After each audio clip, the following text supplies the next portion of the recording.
श्री गणेशाय नमः। श्री सीतारामाभ्यां नमः। श्री हनुमते नमः। श्री उमापते नमः। श्री गुरुवे नमः। सब संतन की जय जय। जय जय सीताराम। राधे श्याम।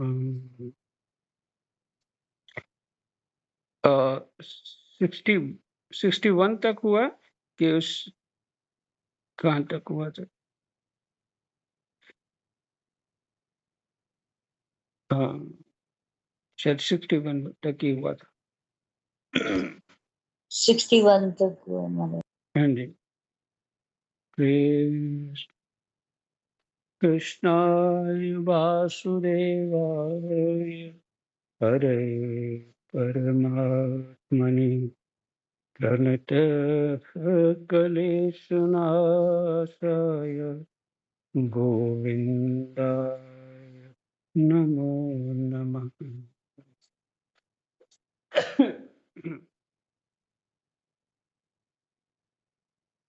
जो विचारशील पुरुष स्वानुभूति से आत्मा के त्रिविध अद्वैत का साक्षात्कार करते हैं, जो विचारशील पुरुष स्वानुभूति से अपने आप से आत्मा के त्रिविध अद्वैत का साक्षात करते हैं, वे जागृत स्वप्न सुषुप्ति त्रिविध का आ रहा है 3 प्रकार। वे जागृत स्वप्न सुषुप्ति दृष्टा हो गया, और फिर दृष्टा दर्शन और दृश्य के भेद रूप स्वप्न को मिटा देते हैं। ये अद्वैत 3 प्रकार के हैं, भावाद्वैत, क्रियाद्वैत और द्रव्याद्वैत।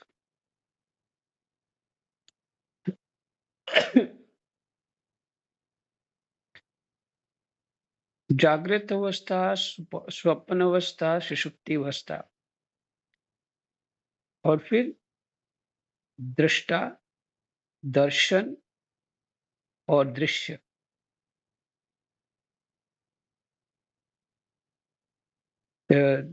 दृष्टा मैंने देखने वाला, और जो वस्तु दिख रही है वो दर्शन है, और दृश्य के भेद रूप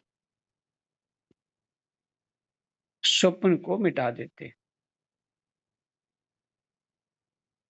ये अद्वैत 3 प्रकार के हैं। इसको ज्यादा खोलेंगे तो आप ब्रह्म ज्ञानी हो जाएंगे, इसलिए थोड़ा ही ठीक है इसका, क्योंकि वो इसका अभ्यास करना पड़ता है। ये कैसे है, ये कैसे है, ये कैसे है, तब ये समझ में आता है। फिर भी सूक्ष्म दिग्दर्शन ही करते हैं। भावाद्वैत, क्रियाद्वैत और द्रव्याद्वैत। जैसे वस्त्र सूत, उसका दृष्टांत नीचे ऊपर जो कहा है उसका नीचे व्याख्या। जैसे वस्त्र सूत रूप ही होता है, वैसे ही कार्य भी कारण मात्र ही है।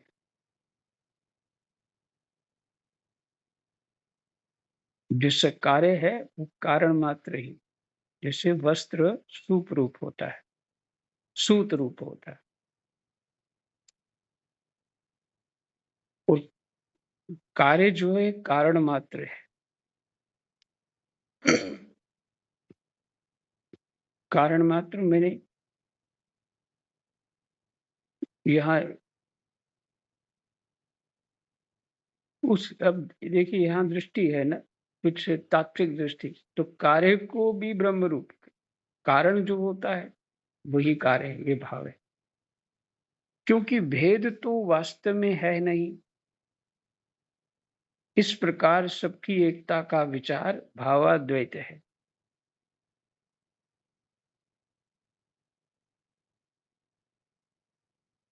इस प्रकार सबकी एकता का विचार भावाद्वैत है।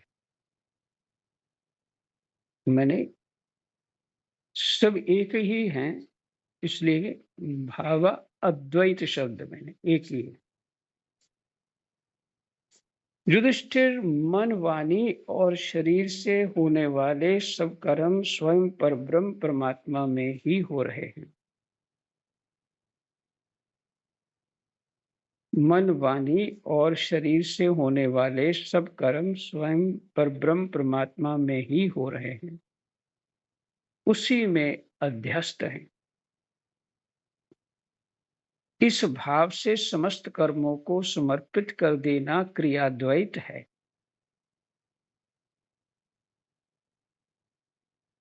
ऊपर पर जो है नीचे इसकी व्याख्या है। भावाद्वैत क्या है, क्रियाद्वैत क्या है, अब द्रव्याद्वैत। फिर से क्रियाद्वैत को एक बार सुना देते हैं।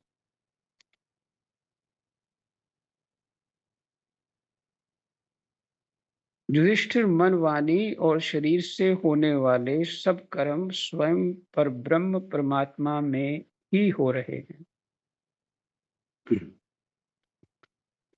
उसी में अध्यस्त है। अध्यस्त किसमें है? उसी परमात्मा में।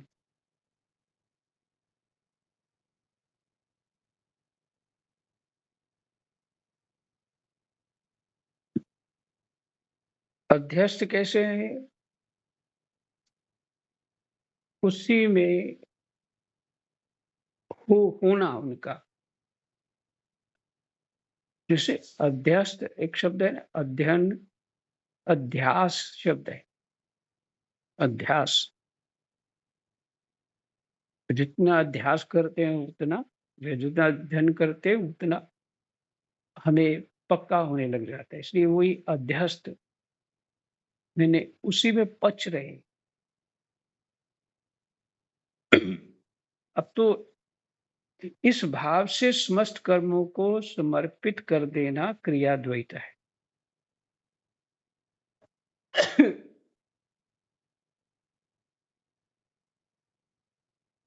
इस भाव से समस्त कर्मों को समर्पित कर देना क्रियाद्वैत है।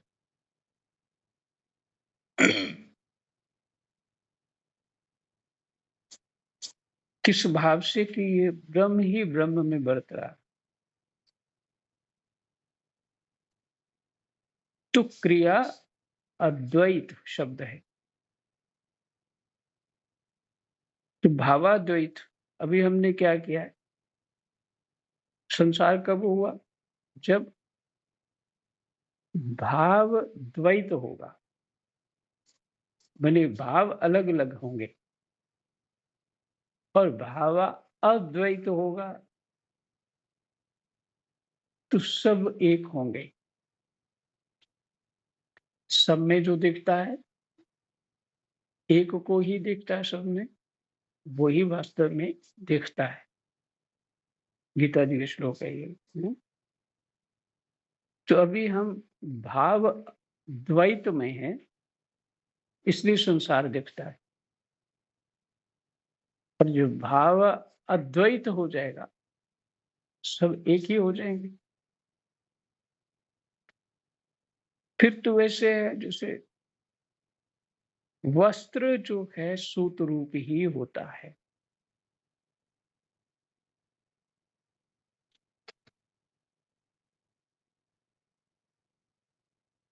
स्त्री पुत्रादि सगे संबंधी एवं संसार के अन्य समस्त प्राणियों के तथा अपने स्वार्थ और भोग एक ही हैं।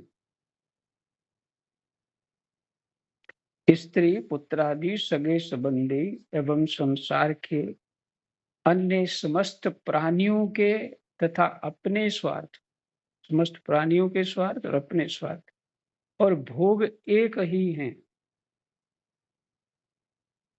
उनमें अपने और पराये का भेद नहीं है। इस प्रकार विचार द्रव्याद्वैत है। इस तरह से चिंतन करना द्रव्य अद्वैत है। जहाँ द्वैत शब्द आ जाए, दो हो गए, दो मानिए, जहाँ अद्वैत आ जाए तो फिर एक हो गए। इस प्रकार विचार माने ये सब एक ही है। द्रव्य अद्वैत, वस्तुएं सारी वो भी ब्रह्ममयी है, क्रिया भी ब्रह्ममयी है और भाव भी ब्रह्ममय। ये खेल है। तो ये स्थिति बनानी पड़ेगी ना। उसके लिए प्रयासरत जो भी कोई होगा, उसको कबीरदास जी तो कह ही रहे हैं, जिन खोजया तिन पाया, गहरे पानी पैठ, मैं बौरी डूबन डरी, रही किनारे बैठ।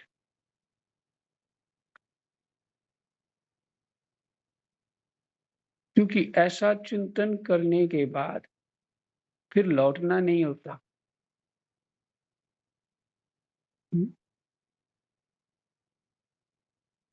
फिर इस चिंतन को दृढ़ करना है, वहीं पहुंच जाना है, उसी स्वरूप में समाहित हो जाना है।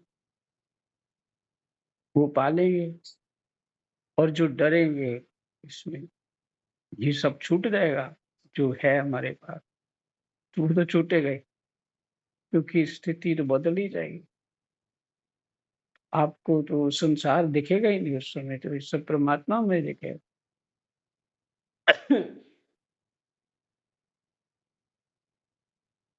इसलिए मैं बौरी डूबन डरी, रही किनारे बैठ।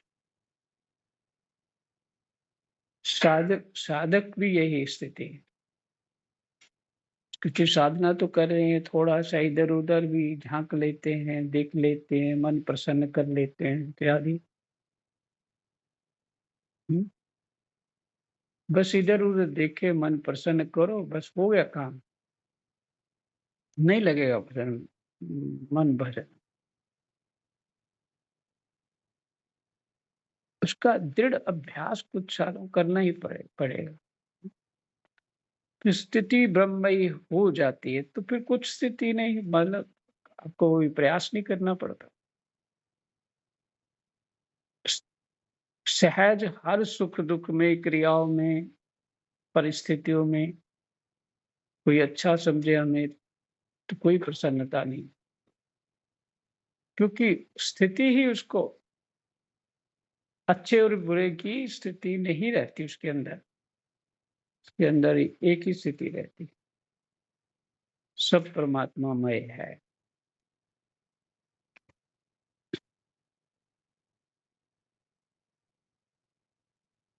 युधिष्ठिर जिस पुरुष के लिए जिस द्रव्य को, युधिष्ठिर जिस पुरुष के लिए जिस द्रव्य को जिस समय जिस उपाय से जिससे ग्रहण करना शास्त्राज्ञा के विरुद्ध न हो,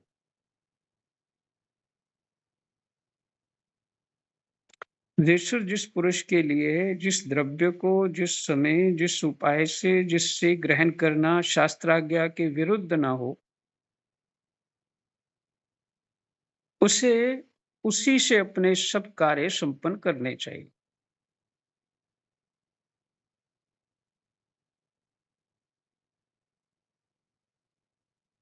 शास्त्रानुकूल क्रिया इत्यादि ये भाव हुआ। आपत्ति काल को छोड़कर इससे अन्यथा नहीं करना चाहिए। आपत्ति काल हो जाता है, कैसी स्थिति है, आप कहीं यात्रा में हैं, तो वहाँ विशेष शुद्धि अशुद्धि नहीं कर पाएंगे, वहाँ व्यवस्थाएं ठीक नहीं है। कहीं ऐसी, जैसे आप ऐसी जगह चले जाते हो जो अपने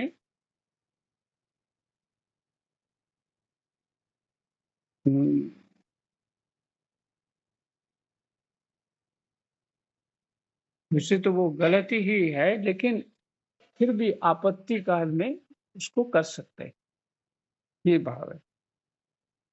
विशेष परिस्थिति में कर सकते हैं, लेकिन वो नहीं, करना पड़ा है?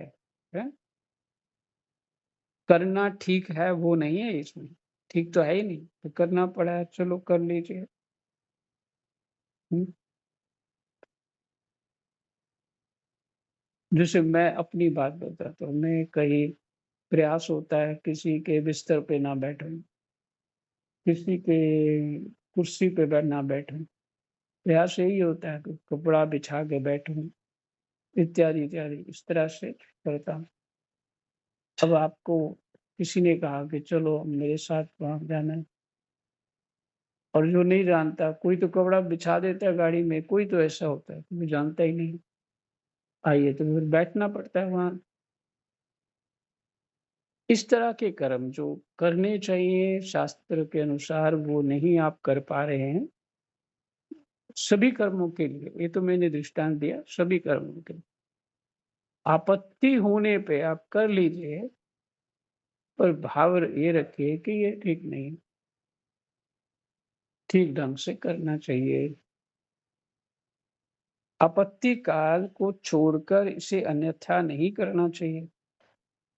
महाराज भगवत भक्त मनुष्य वेद में कहे हुए इन कर्मों के तथा अन्य स्वकर्मों के अनुष्ठान से घर में रहते हुए भी श्री कृष्ण की गति को प्राप्त करता है। तब तो नारद बाबा ही कह रहे हैं, घर में रहते हुए भी कृष्ण गति को प्राप्त करता है। क्योंकि बात समझ नहीं है, जंगल में भी चले जाएंगे तो बात समझ नहीं हो तो कुछ नहीं कर पाएंगे वहां। किसी आश्रम में जाके रहने लग गए और वहाँ हमारा जैसी बुद्धि है वैसा ही दर्शन करेंगे, वहाँ गुण दोष इत्यादि का दर्शन करेंगे, भाव ठीक नहीं होगा, तो वहाँ भी वही काम जो घर से उठ के आश्रम में जाते हैं, पता करते रहते हैं यहाँ क्या हो रहा है, क्या गड़बड़ है, क्या ठीक है, क्या गलत है, इसी में पड़े रहते हैं। तो ये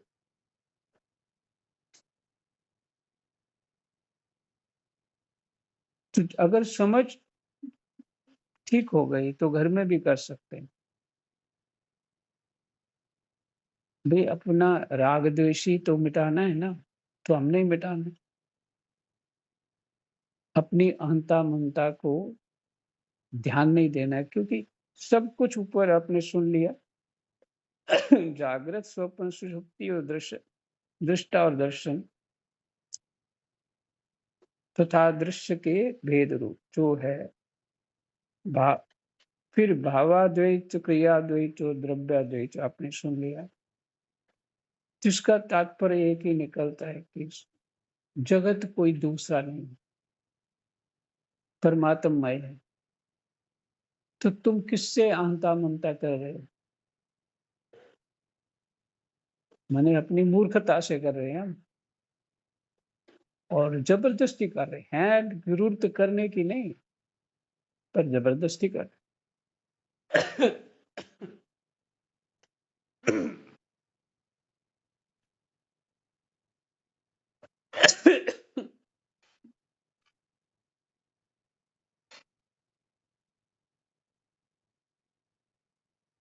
क्योंकि सत्य तो जो है तो सत्य ही रहना।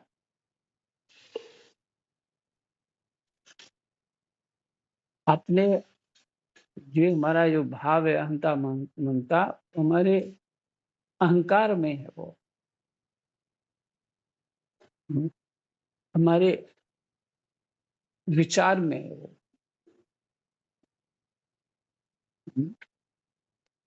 हमारे अज्ञान है में है वो, अहंता ममता का जो विचार है। तो कैसे संभव है?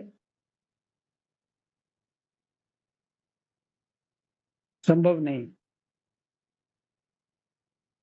तो सत्य तो कुछ और ही है, पहले से सुरक्षित है सब, तो तुम किसकी सुरक्षा कर रहे हो?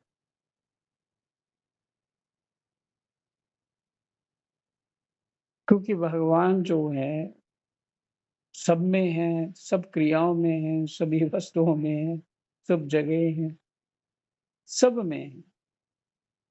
तो तुम किसके लिए अहंता कर रहे हो, किसी के लिए ममता कर रहे हो?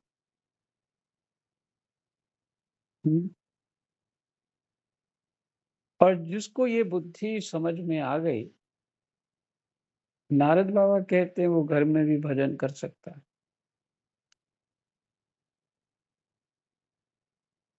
और जिसको ये बुद्धि नहीं आई, तो वो चाहे हरिद्वार जाए, वृंदावन जाए, कहीं भी जाए, तो वहाँ वही अपनी बुद्धि से गुण दोष देखेगा।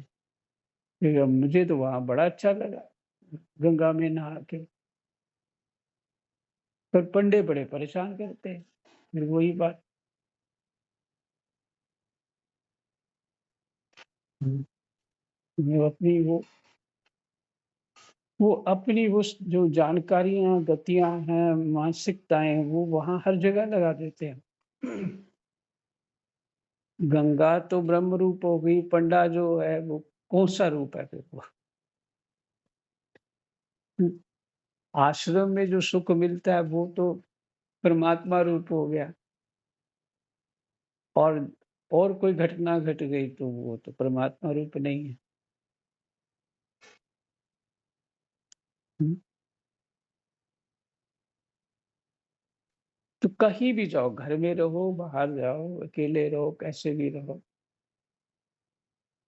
जब तक हमारा विचार ठीक नहीं हुआ, तब तक कुछ नहीं होना।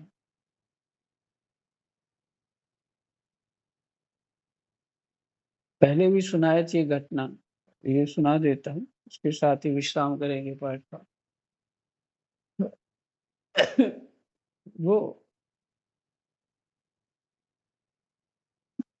लगभग 15-20 बच्चे ही मान के चलिए, और सभी हम लोग थे। 15-20, कभी ज़्यादा, कभी कम हो जाते।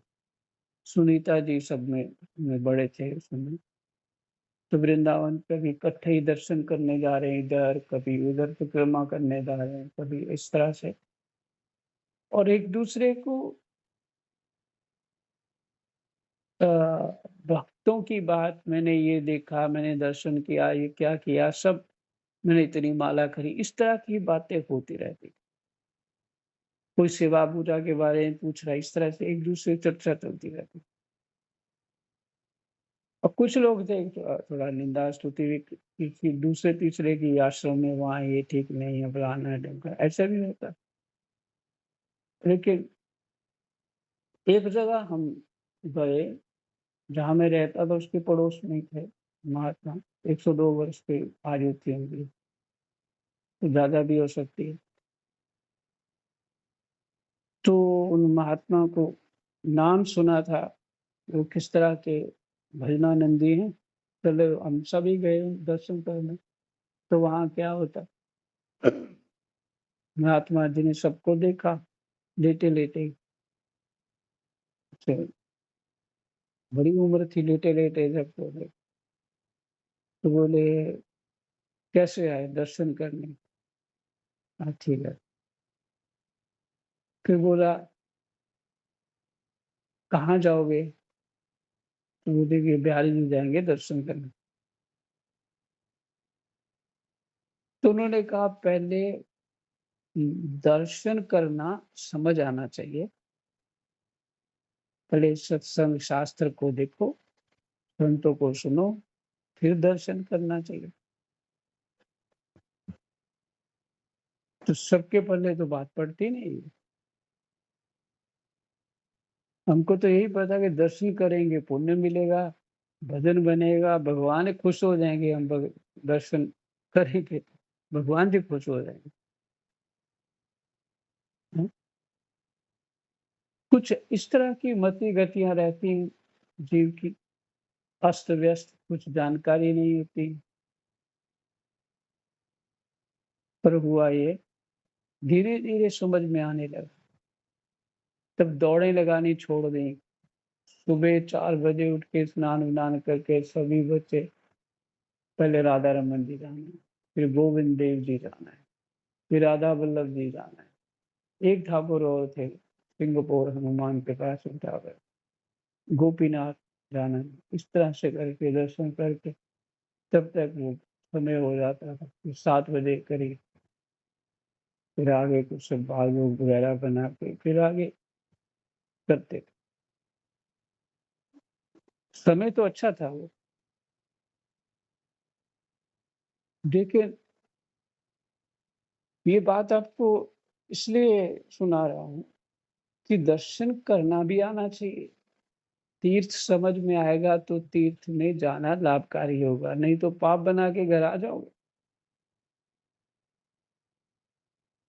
क्योंकि वहाँ दोष दर्शन किया।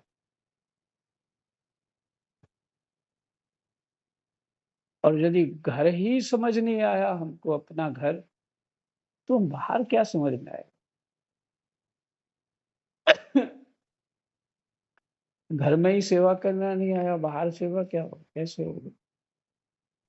वही थर्मामीटर उन पे बाहर वालों पे भी लगा दो, जो घर में लगाते हैं, कौन कैसा है?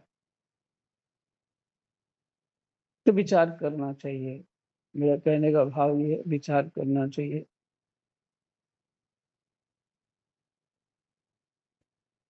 तत्वमय अच्छा, शास्त्र अध्ययन के बिना चिंतन ठीक नहीं हो सकता, ये पक्की बात है। अच्छा ही। जय जय सीताराम, राधे श्याम। कृष्णाय वासुदेवाय हरये परमात्मने प्रणतः क्लेशनाशाय गोविन्दाय नमो नमः।